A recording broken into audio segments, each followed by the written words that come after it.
Hola amigos, welcome back to my YouTube channel. My name is Emma Bennet. I am a UK-based author of kissing books, children's picture books, and apparently now non-fiction books for writers.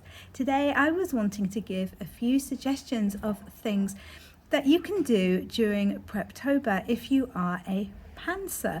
Now, I know that a lot of people use Preptober to properly plot out the project that they are planning to work on for NaNoWriMo, and indeed that is what I am going to be doing again this year. Doing pretty well, and I really want to make sure that I've got it practically scene for scene exactly what I'm going to be writing, so that when I sit down during November I know what I'm going to be writing, and hopefully I can get those words out quite quickly so that I have, time to do something else with my life.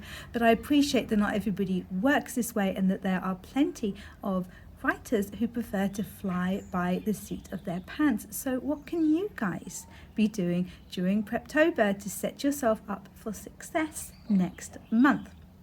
The first thing that I thought that you could do is come up with some character sheets or profiles. So although you might not know exactly what you want your characters to get up to, presumably you have an idea in your mind of who at least the main characters in your manuscript are going to be.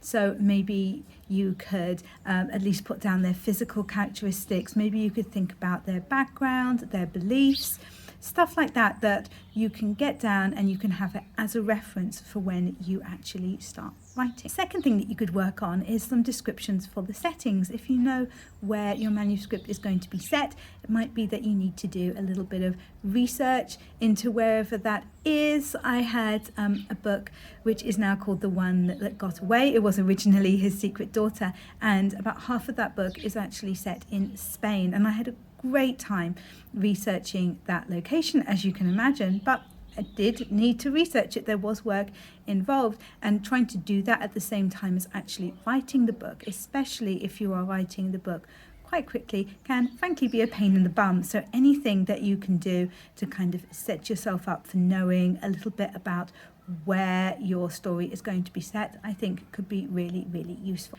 Idea number 3 is to think about any themes or messages that you might want to use in your manuscript, just to get those clear in your head, and that should help the flow of your writing, and you'll have an idea where your manuscript is going and also what you're wanting to get across to your reader. Idea number 5 is to research topics. If certain topics are going to be covered in your manuscript, or maybe if your character has got like a particular career that you don't know enough about, then you could definitely spend some of Preptober looking into that, making some notes and finding out things that you need to know to be able to pad out your manuscript to make your character and your setting believable. Where are we now? I think we're on point number 6, and that is to think about a writing schedule for November.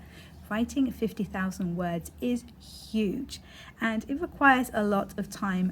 How are you going to fit this in, especially if you generally don't have that much time available in your daily life for writing? Is there stuff that you can kind of move around? Is there a set time that you can have every day?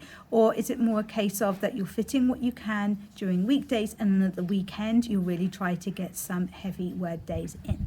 And idea number 7 is to prepare your writing tools. Make sure that you have any apps ready, that you've got kind of documents set up. If you're going to go old school and use pen and paper, that you've got a really nice notebook or pens that you like. If you're going to use Google Docs, make sure that that's like all set up properly, or Scrivener or something like that. Personally, I use Google Docs, and I like to have it on my laptop and on my phone, so that if I'm out and about and I've got a few minutes, if I'm waiting around, I can open up my manuscript on my phone and maybe get a couple of hundred words. Idea number 8 is to consider backstory plots.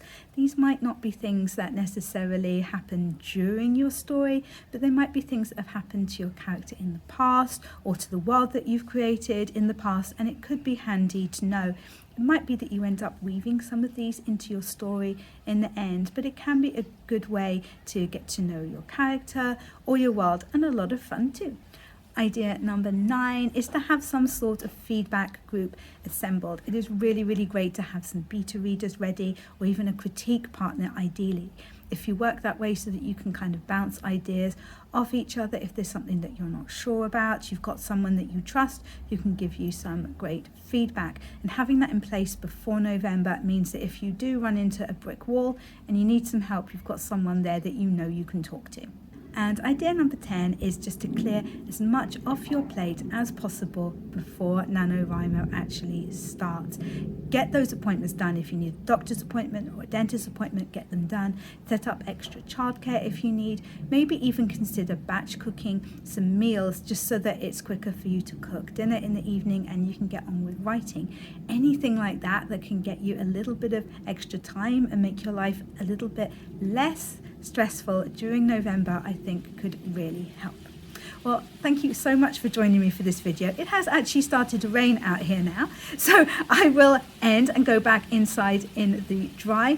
If you didn't know, I do actually have a book available at the moment, both ebook and paperback form. It is called Write, Eat, Sleep, Repeat, and it is a quick little guide to how to win NaNoWriMo. I think it could be really, really useful if you haven't had a chance to check it out yet. If you've enjoyed this video, please press that like button and consider subscribing if you're not already, because we have a great time here, and I will catch you in the next one, which will hopefully be a little drier.